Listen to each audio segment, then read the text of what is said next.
I went my whole life not believing that hell was real. I said, I didn't want to believe in all that dark stuff, there's no hell. That's what I thought, but there is a hell. Jordan Samuel believes there's a hell because he believes he's been there. I could hear cackling, like laughing, like laughs with demons. I could hear stuff. Earlier in his life, he never believed hell existed. If I live my life and do the best I can do, like karma-wise, what goes around comes around, I'll just be the best man that I can be. He grew up in Edmonton, British Columbia with a single mom and went to a Catholic school. He was naturally inquisitive and asked a lot of questions about Jesus. How could one man come and just die for me? And, who is this guy? And for that, he was kicked out of class. But my third time getting kicked out of class, I remember saying, you know what? I never want to know this Jesus guy. Whoever he is, he just gets me in trouble and I just get kicked out of class and no one wants to give me answers about him and this is how people treat me. I don't want to know him. His mom married, and for the next 15 years, Jordan says his family life was great. Then his mom and stepdad divorced. Jordan was devastated. The only way he knew how to deal with the pain was to rebel. So whether that was drinking and driving with buddies and underage driving, stealing cars, and getting stereos and having the thrill of almost someone catching me, but not quite. For the next 4 years, Jordan continued his reckless behavior.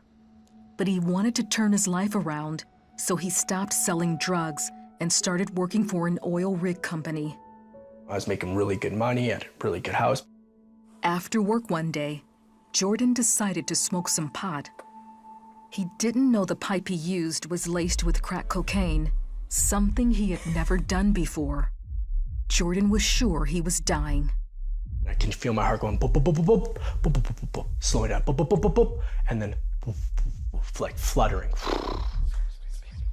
Jordan believes in that moment he went to hell.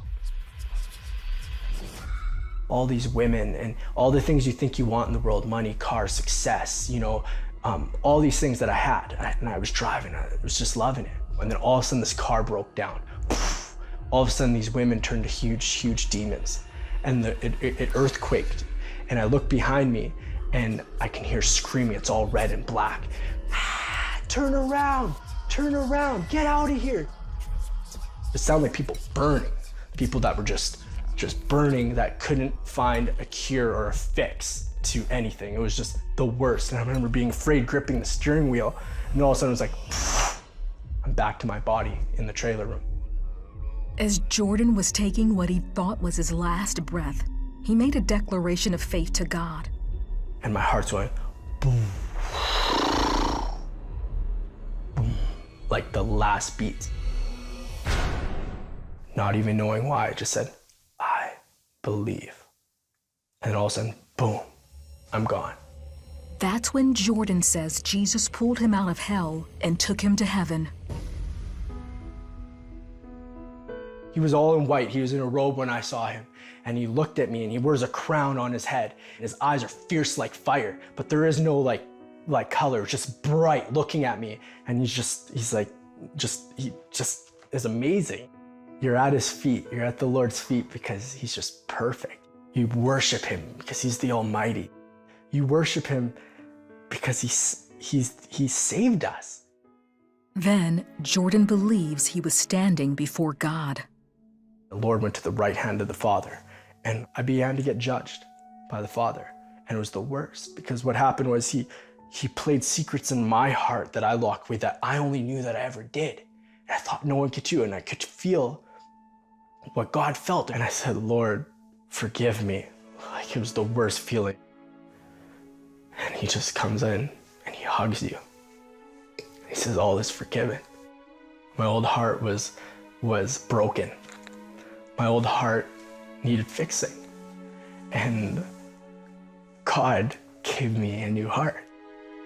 All of a sudden, he told me he loved me, that I'm not alone, that I've never been alone. He showed me all the times in my life where I thought I was lucky, that I thought I was alone, but how his hand was always just upon me. And he was always right there pursuing me nonstop. He hugged me again, told me he loved me. And all of a sudden, it was like, I'm back in my trailer room on the floor. I grabbed the Bible. It was like it was glowing and I held it. I opened up the Bible. First thing I ever read out of the Bible was Psalms 34. The happiness of those who trust in God. I began to read it and it was everything that just happened to me. Only God can do that. Jordan shared his journey to heaven and hell with his girlfriend Danica. His voice changed, his eyes changed, his body language changed. Everything about him was new. It was different. So there was no doubting that he had had the experience that he did. My mouth, my words, swearing, everything was like cleansed. I was delivered from any addiction I had. Today, Jordan and Danica are married with 2 children. They're missionaries preaching the gospel around the world. They're letting everyone know Jesus is real and that he can change the most hardened heart with his love. God loves the broken and loves the lost, and he doesn't give up on them. He loves them with all his heart. He leaves the flock to find the one, and he did.